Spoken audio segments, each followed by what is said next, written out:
So, guys, what's going on? What's up? Christian, it's my first time meeting you. Blake, obviously, it's good to have you Second back time. and be talking and stuff. Yeah. Do what? Second time meeting each other. Second time. No, I'm kidding. That was a bad joke. Oh, okay. All right. I was like, oh, did you bring him here? And I didn't remember meeting. Save that Anyways. for the blooper reel as well. Yeah, put that in. So, Blake, we've talked extensively on this podcast about your career and all the things that you have going on, and I'd love to catch back up and kind of see what you've had going on this month. But being the first time I've met you, I have absolutely no idea who you are, your relationship with Blake, what you do for a living, any of that. So I guess we'll kind of get into that a little bit.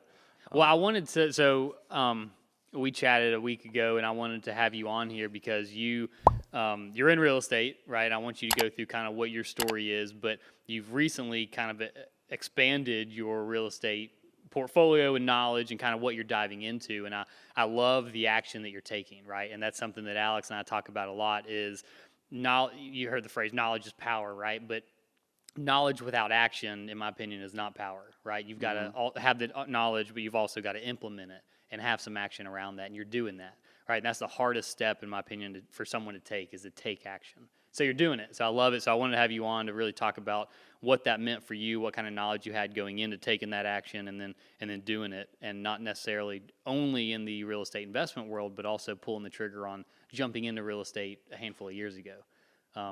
So with that intro. Yeah, absolutely. So, well, I guess thanks for having me. Nice to meet you. Nice to meet you. So I guess I'll give a little elevator speech on myself. So I'm from Moody, graduated from Moody High School. As soon as I got I'll make it real quick. As soon as I got out of high school, didn't really know what I was going to do. All my friends, they were going to college. I didn't really enjoy school very much. I was like, I don't really know that that's the route that I want to go. So with that being said, I got an interview at a car lot on Highway 11 in Trussville. Thought I was going to be detailing cars. They were like, hey, we want to try you out in sales. So that kind of is what opened the door to the whole sales side of things. Petrified. I literally told myself, I was like, not a chance. Not going to happen. Not going to work. Trained me up for a couple of weeks. Go out on the lot. Sell 2 cars first day. They let me out on the lot. So I was like, I'm on the way home. I'm like, I was 18. I was like, man. Really? 18? 18, I said to myself, Wow. I said, I just moved $50,000 worth of product. At 18 years old, I'm like, this is nice. Yeah, that's cool. What kind of money is associated with that for you? Like, is it all commission? So every car lot's different. Where I was, how it worked is if you sold under 10.5 cars, you get 25% of the gross commission. Over 10.5 cars, it was 30%, and then over 15.5, you got 35%. Now, all cars, you may not necessarily make a lot of gross, so you would have a mini. So the mini would be, I think it was like $200 or $300. So you wanted to make your gross because that's where your money was. But yeah, that was kind of the structure. Now I know, again, every car lot's different. I think some car lots even are kind of like salary based. Mm-hmm. But so there's that. That's kind of what got me into the sales side of things. And then from there, all my friends are at college, living the university life, and I'm burning up on asphalt, slinging cars throughout the summer. So I feel like I got a little burned out on it. I did it for about 4 years, and then from there, I really just took about like 4 months off work because I was living with my dad. I was paying him $200 a month, right? So I had some money saved up because I didn't really have any bills, and I went in to get on my own cell phone plan at AT&T, and that's what led me into my next career, I guess you could say. I got hired on at AT&T, an authorized retailer, and from there I worked there for 4 years. I managed the Summit location right over there. It was Cheesecake Factory, or not Cheesecake Factory. It was California Pizza Kitchen. There's a new restaurant.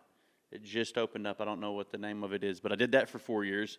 Started kind of getting burned out on that, and good old Don Bonner used to come into the AT&T store because I had recruited his godson, which I know you don't know Don Bonner, but he's an agent at the office. Legend. Yeah, good guy, good awesome. guy. And he would come in all the time, and he was, man, you need to get in real estate. You need to get in real estate. Well, things started getting a little shaky at AT&T, and lo and behold, I said, okay, let's do it. So worked on getting my real estate license, got licensed in 2018, and then I guess the rest is history. That's how the real estate door was opened, and haven't really looked back since.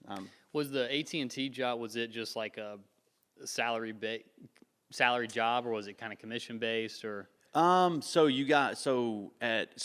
I worked at an authorized retailer. It's the largest authorized retailer in the U.S. So it's Prime Communications. So I can't speak for all of AT&T because there's corporate, which is you are working directly for AT&T, and there's authorized retailers. So a lot of the stores, if you'll look, it'll say corporate or it'll say authorized retailer, Okay. and that's how you can differentiate between the two. So for me, it was hourly plus commission.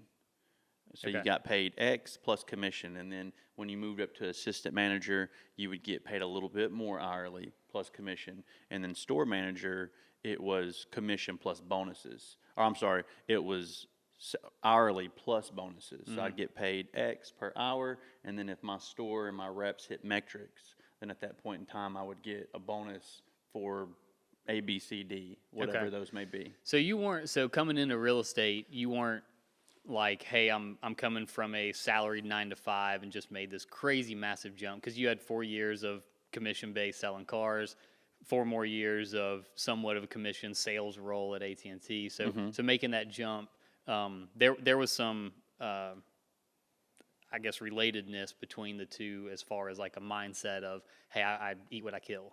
To an extent, is that right? Yeah, no, I think that's well said, but it's still scary. And the biggest difference is, in my opinion, which I didn't sell cars for 30 years, I didn't work for AT&T for 30 years. In those industries, maybe not so much with the car lot, but to a certain extent, yes, clients come to you. I'm at a location that's being marketed. It has whatever name at the top, and people say, if you want this type of car, or maybe even a pre-owned car, stop there. So for me, clients would come in, I would work them, and then from there, I'd sell them whatnot, and that's how I made a living. With real estate, you're kind of having to create your own brand almost. I was about to say that. You're creating your own brand, and, it went through my mind, which we'll talk about this in a moment, even with the investing. It was kind of scary, like, will people use me as a real estate agent? Can I do this? I think there's just a lot of, it's just fear, honestly. I think what it boils down to is a lot of fear. And you just got to, I guess, throw yourself in the deep end, and you're either going to sink or swim. And so was Don Bonner a part of ARC? Don Bonner is a part of ARC. He was, he basically recruited me. And to be honest with you, when I joined ARC, which I'm glad that I did, ARC's a great company, I never interviewed with another company. And to be honest with you, I didn't join ARC for ARC. I joined ARC for Don Bonner because I think it's important when you're getting your real estate license. Yes, you do want to work for a good company, but you need someone that's going to help groom you that first year, I'd say. It is very important because you're going to have a lot of questions. Even if you've been in sales, there's a lot of things that you're going to learn. I mean, I think that's with any industry or career. So I joined because I knew that he would hold my hand and kind of help me get my career started, and he did that. And so forever grateful to old DB. Yeah, he's a good dude. Well, and that's so true getting into real estate. So it's important, obviously, you got to get your license and learn how to not to get sued or learn the real estate law, and that's going through the course. But it's a whole nother level to go in, because there are a lot of companies, you get your license, you sign up under a broker, and they're like, all right, go sell. Good luck. Yeah, and it's like, I have no idea what I'm doing. I know what to do from an Alabama state law standpoint, but I have no idea how to sell a piece of real estate or do the math on helping people. And so having that training program at ARC is just so valuable. I think I've seen one of your podcast or one of the videos that y'all put together, and you mentioned that you get your real estate license, and while it teaches you the Alabama state law and the do's and do nots, it absolutely has nothing to do with how to sell a house, how to get clientele, how to build a business, how to build a brand. It doesn't teach you any of that. So basically what you just said, and back to what I was saying, it's very important to join a company, but then join someone that's going to help groom you, because if not, you're just kind of thrown out to the wolves, and like you said, good luck. Hope you make it. Yeah. Well, that was a question that I had early on first meeting Blake. It's a running joke that I've said multiple times on different episodes. There was a billboard next to my house over in the Avondale area, and it was advertising something like, get your real estate license in 2 weeks online from home. And I'm just like, it has to be a little more complicated than that. Surely it's not that easy. And so I've learned a lot, talking with Blake. Yeah. Well, the scary thing is it is that easy to become a licensed agent to sell. But that doesn't mean you know what you're doing. But doesn't know what, right.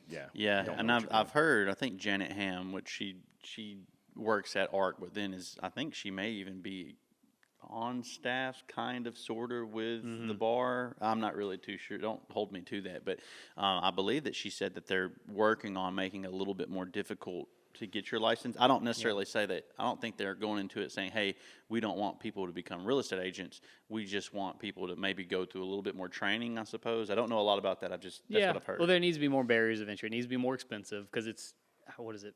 $2,500, $3,000 at roughly, most, depending on the office, because you get office fees and stuff. So it's that, and then again a 2-week course, 3-week course. It's like the barrier to entry is so small compared to other industries, right? Think of other careers. It's just so. One question I have that just kind of popped up talking about this: have you guys seen any issues where a real estate agent, you hear through the grapevine that maybe gets in hot water because they don't know what they're doing, or maybe clients who kind of get bad end of a deal because they don't know what they're doing, or they have an agent that's new to it that didn't really get the formal training that you guys had? Have you guys seen anything like that? Hot water, not as much, not like in trouble. More so, it's they do such a bad job of representing their client just from lack of experience, and so their client gets a terrible deal. And so, like, our job is to represent our client to the best of our ability, and so if there's an opportunity.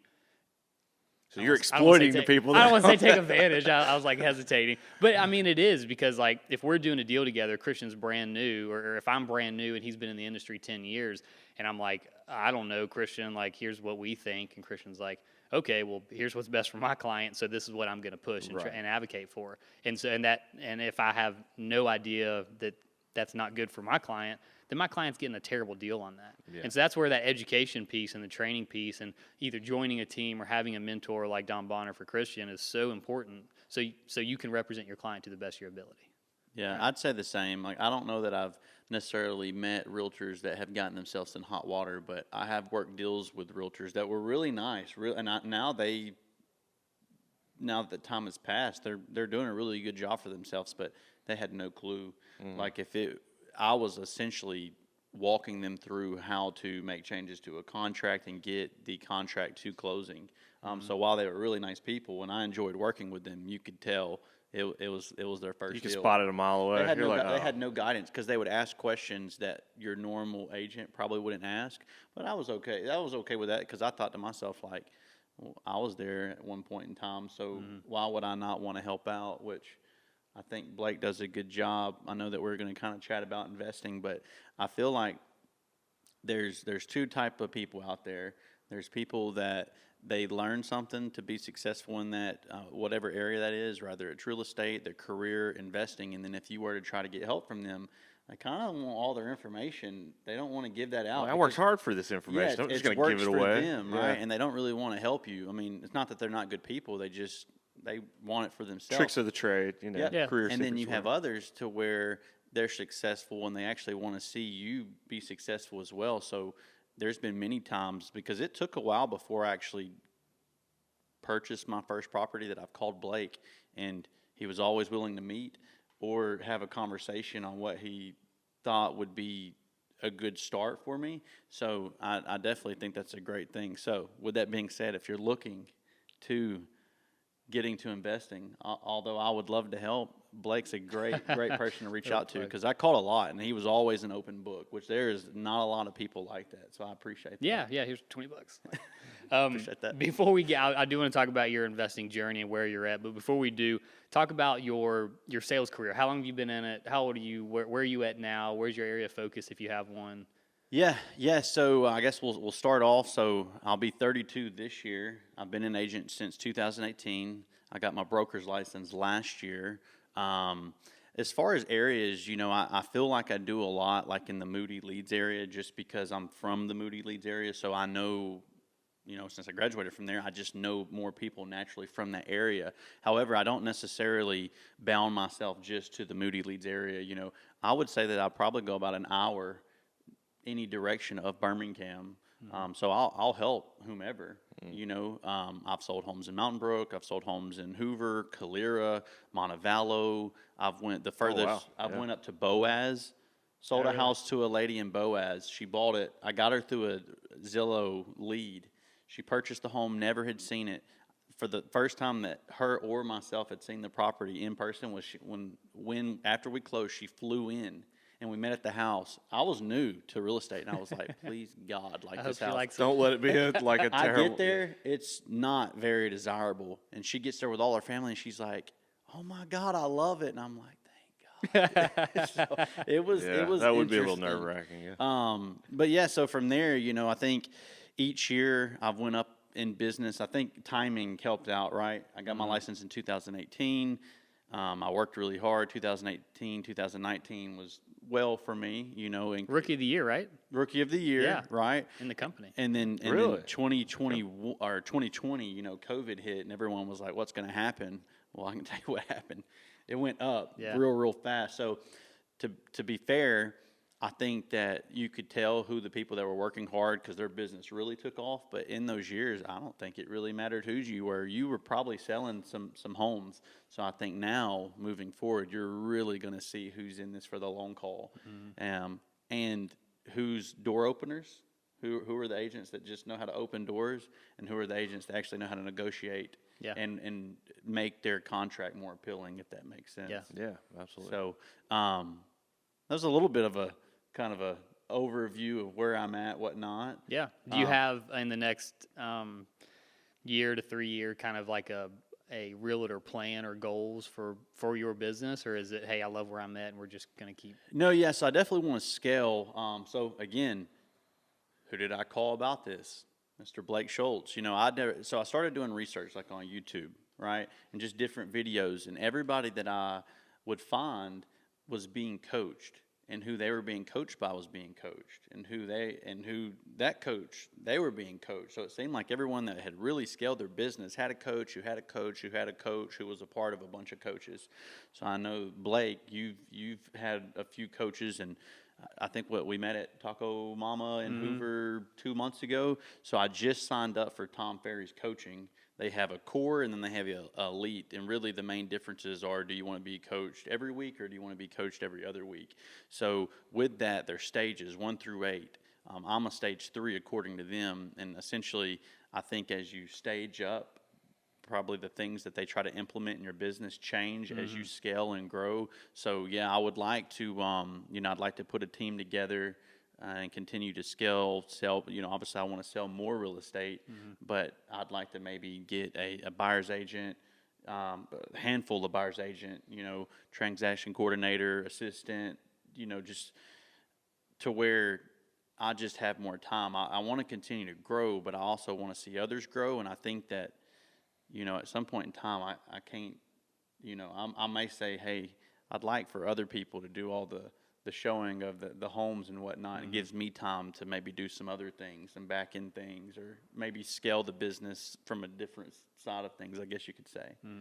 So it's hard to grow on that scale, on that level, without having, like what Blake has. It's kind of like a team in place to kind of help you. Because obviously, if you got 10 showings in a day, that's great, but that's a lot of running around if you don't have some help. You're limited. Okay, let's say you have 10 showings a day, or in that day. Outside of the showings, you're probably not going to be able to get a whole lot done. You may be able to make some calls in between the showings, but if you had someone at the office that's pumping out calls to your database or to get additional showings or additional clients, that's what you really need. Because I think what I found is, especially over the last couple of years, let's say you get really busy, right? Well, you get busy and you kind of stop doing the things that you were doing to get really busy, and then you get those clients under contract or whatnot, and then you get to a point to where it's like, I was busy, now I'm not busy, and then you're trying to play catch up to kind of get back on the wave to get busy again. So I think the goal for me would be grow a team to where, you'll always have ups and downs, but the goal would be to not have drastic dips, right? Maybe kind of like a Sea-Doo. We're like this instead of just drastically dropping down, if that makes sense. Well, and you've done a really good job of this, but I feel like it starts with a mindset shift, and we've talked about it before, but going back to Dan Sullivan, Ben Hardy's book, Who Not How, And so it's the mindset of, instead of saying, how can I take care of my transactions and my calls and my showings and my listings, it's who can I get to take care of the lower dollar producing activities so I can stay in the high level, right? I agree. And I think you've done a good job, especially in the past year, of recognizing that and saying, okay, I got to find some who's in my life. Right? Yeah, I think delegating is pretty important. So I'm not exactly where I want to be. I don't know that I'll ever be where I want to be. I think you should always be striving to grow and expand and scale and get, I guess, basically be a better version of yourself. But I'm in the process, one step at a time. So I'm excited to see what the future holds. But yes, I do think that as soon as I feel like you need to always be thinking ahead. Like, don't get in a situation to where you're in a really bad position and you're trying to change a bunch of things. Like, maybe be proactive and go ahead and always be evolving to where you're growing as the industry changes, compared to being like, oh Lord, I'm in a really bad position. Like, what am I going to do? And I know, to speak to the delegating and growing a team and the who, not how aspect, it's hard to do, especially when you've probably been doing things your own way for so long. I know myself personally, and I think Blake can speak to this too, you want to be in control of everything. Yeah. It's like, well, I can do it better than, me trying to teach somebody else to do this. Like, I'll just do it. And no one can do it as good You as want to me. do everything. Yeah. So. That is true, but again, I think, no one's going to call me. They're going to call Blake because they're like, hey, we'll put your number up. How much is he paying you? No, seriously though, like, I think you said when you're looking to bring someone on, you do like a disc profile. While you may be very good in one area, to think that you're the best in all areas, that's probably not an accurate statement. So while I may be good at social skills and building rapport, maybe I'm not good at emailing and having a real tight schedule. To be honest, I'm not the greatest at that. So if I could find someone, an assistant, that could do those things for me, that would free up my time to be able to do what I'm really good at. But I do think you're correct with that, with the whole control, because at the end of the day, if I give up control and someone messes something up, it doesn't really come back on them. It does, but the client doesn't say anything. It's your responsibility. It's my responsibility because I'm the team leader or the owner of this company. So I think it's important to vet who's going to be on your team, and then you can't expect anyone just to naturally be know exactly what you want. Set expectations, and then I would pour into them as much as you possibly can, because if you set proper expectations and coach them up, then from there, I think that they can take it from there and make you happy and help you grow. And at the end of the day, no one's perfect. I mean, we make mistakes all the time, and it's at the end of the day, it's how you handle that and how you approach it. And kind of going back to that extreme ownership book. I was about to quote that. Yeah, we've been reading that book. Yeah, that's on me. So like, we had something mess up last week in a transaction, whatever, and the other agent reached out, and I was like, I've got to own that, right? It was not my physical sitting down that made the mistake, but that's on my watch. Like, I take full responsibility for that, and so it's like a teaching moment of, okay, how can we avoid this for the future? So I think it's, yes, training and setting expectations on the front end, but also how you follow through with those things and how you approach those issues and mistakes is like another huge piece of that. I agree. What's the book that we just said? What is it? It's Extreme Ownership by Jocko Willink and Leif Babin. I don't know how you say those last names. Extreme Ownership. It basically is like, everything that goes wrong in my life is my fault. So instead of like external blames and just like, oh, that's someone else's fault, I'm not going to, just take full responsibility for everything. Right. And then it's a cool like mental thing that happens, because it's like, okay, now there's no one to blame. So there's no, and how you approach it, there's no sulking. It's my responsibility. How am I going to either avoid that situation next time or fix it? Right. And it's written by two Navy SEALs who were fought in Ramadi, and has some really cool stories intertwined with how to apply that to business principles. And it's a really good book. I have to buy it off Amazon. Yeah, it's cool. And I like it. Well, we've talked a lot about the sales side. So walk us through your investing journey. What does it look like now? Where are you going, and what the goal for it is? Yeah. So I think fear kind of took place a little bit at the beginning. I wanted to do things. I didn't have the information. I didn't educate myself. I said that I wanted to do something, but then I really didn't really take action on it at first, right? So it was a lot of like, I want to do this, but I never would do it. And then I'd say, well, why didn't I do this? Well, I didn't really take any action. So I started reading books, started watching podcasts, like Bigger Pockets. I think that's a really good podcast to listen to because you hear what other people, some of their failures and successes, and then you can hopefully try to take some things that they're offering and then implement it into your own life to prevent yourself from making some of those big mistakes. But I think really, it was in the last 6 months I purchased Rich Dad Poor Dad, which I think is a very elementary book, but I think there's some really good foundations in that book that kind of helped me, and it really I read it so much, even my wife was like, we'd look at something, she'd be like, well, that's not an asset, that's a liability. It was almost like a joke. It's She's on asset, board. liability. And then from there, because I always had the mindset like, hey, I want to save up as much money as I can and have it in the bank. While I think that it's probably important to have some money in the bank, but just allowing it to sit there and then the bank uses it and loans it out to anybody else that makes money off your money, I think it's better put to use in other areas maybe. So her and I had a conversation. I said, every year I look back and I say, prices have went up. Why didn't I buy then? I should have bought then, and we would have X amount of equity. So I just started making a little post on Facebook saying, hey, looking to buy a home. If you know of anybody that has a distressed property, let me know. Looking for investments. I never said like, hey, this is my first property. I just said, hey, we buy properties. Fake it till you make it. Fake it till you make it, right? So I made a post about a week later. A couple people would send me deals and stuff through Facebook. I'd look into it. I have found that you probably need to analyze several deals before one actually works. So just because you get one, you look at it and it doesn't work, that's okay. Move on to the next one. Don't force the situation, right? This is it. I have to make this work. This is my golden ticket. I don't know the statistic, but I would say that you're going to look through a handful before one really makes sense. And especially with it being your first one, if it is going to be your first one, I would definitely cross your T's and dot your I's, because if you really mess up on the first one, that could lead you to not want to do it anymore. But with that being said, I made a post on Facebook.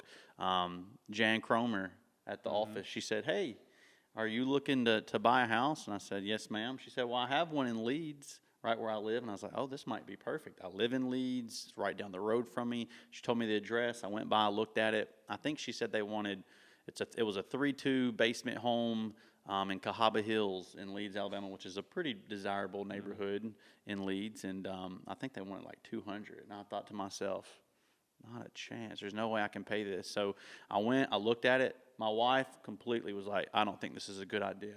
So about a week or so went by, and I just kept going back to it. And I was like, I think that this would be a good option for us. Of course, we'd have to buy it at the right price, right? So, wife was totally against it. At first, I continued to run numbers. It kept coming back to my mind. I was like, I think that this property may be a good option for our first flip rental. I didn't even really know what I wanted to do. I was about to say, did you know when you bought, were you going to flip it and sell it, or?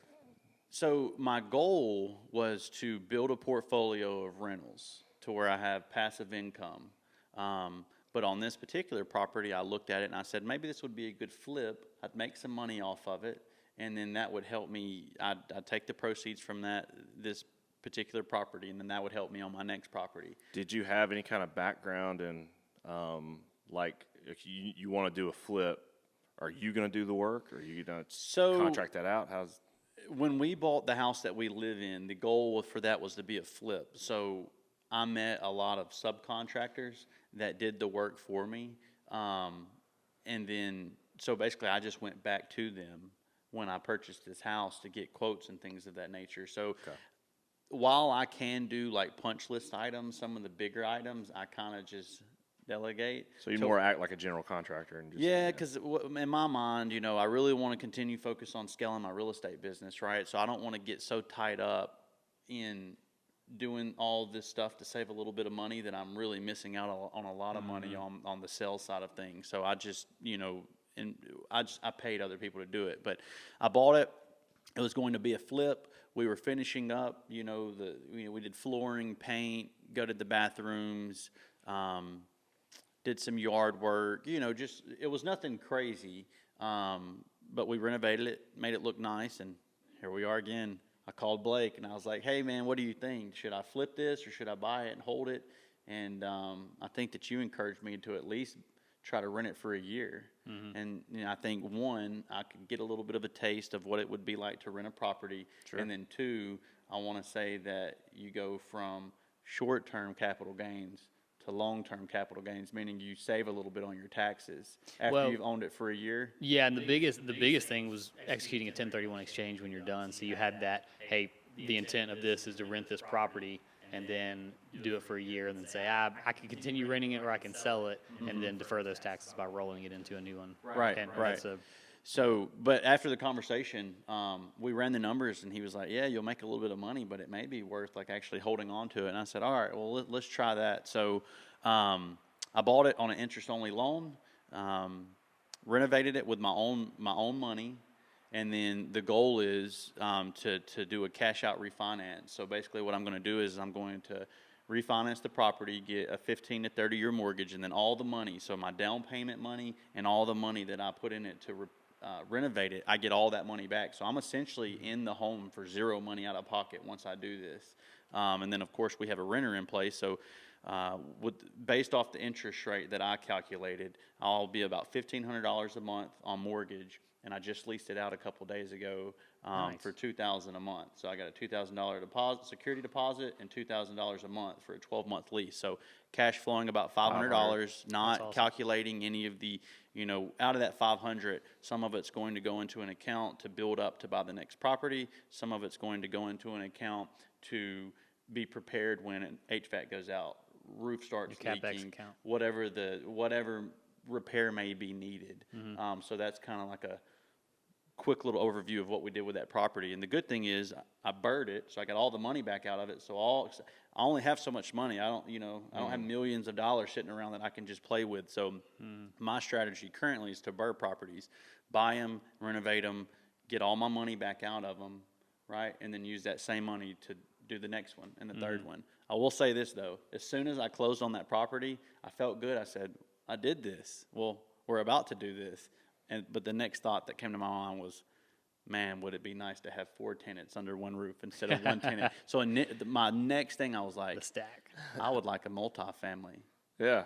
That was literally the first thing that came to my mind. I told my wife that, and she was like, babe, can we finish this one first? And then She's like, we're still You at hadn't even closing. signed the contract yet. Because You're it's like, still at closing. who? I'm going to buy an apartment complex. Yeah. So word of advice, though, if you're looking to invest on a property, talk to someone that currently invest in properties, right? There's a lot of opinions, and if you listen to negative opinions, then you're probably going to have a negative outlook on that. But if you talk to someone that's successful, then you probably will have a positive outlook on investing. And you just have to take that jump. Now, get your information, educate yourself, but you have to make that first jump. And I think after you do it, you're going to sit there and think to yourself, I can do this. You don't have to be a multimillionaire to invest in properties. Anyone can do it. You just have to take the right steps to do it. You are what you put yourself around. So if you surround yourself with others that are doing things of this nature, chances are you're probably going to end up doing it as well. Yeah. Well, I want to talk about that BRRRR strategy because you're executing it perfectly. But you buy, you renovate, refinance, rent, repeat. Yeah, that was a term I wasn't familiar with. Yeah, so I'm glad you defined that. So you made the comment, all right, we're going to refinance, pull all our cash out, so we'll be cash in at zero, so our cash on cash return's infinite, essentially. Right.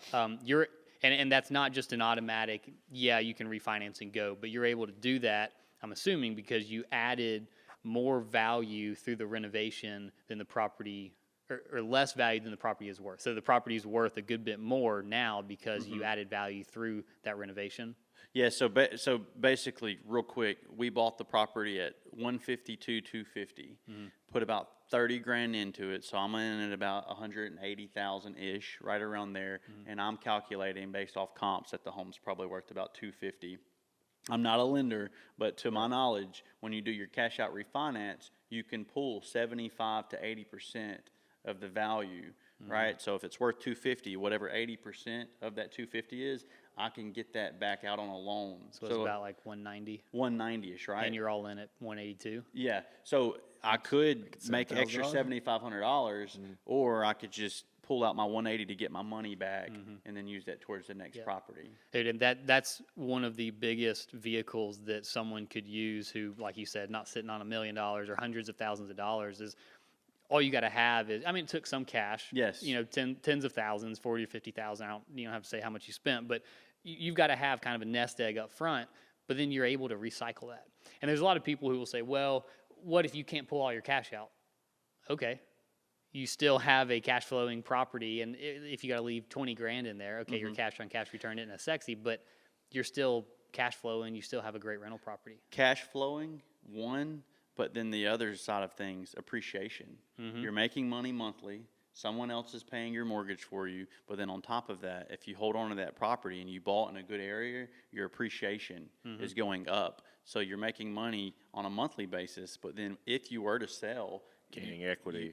Exactly. So And appreciating the asset on your taxes. absolutely. Yeah, it's just a win. Yep. Yeah. So I do think you have to do a little bit more digging when you do the BRRRR. You have to really make sure. That's why you crunch the numbers up front. Do your due diligence. You know. How many properties do you think you looked at before you found this one? On that one, I think I probably only looked at maybe like 5 or 6. It just kind of fell in my lap. Right. But now that we're finished with that one, I am looking for the next property. I would prefer a multifamily, but Well, and I'm going to stop because you just said it fell in your lap, but that's, you know, we'll get comments. Oh, you're lucky you found all this. Yeah. You've built a realtor network, which I think having a license and being successful as an agent gives you an advantage to someone just coming off the street trying to invest. But also you put it out there. You put it on social media. You put it in our office saying, hey, this is what I'm looking for. So you were proactive.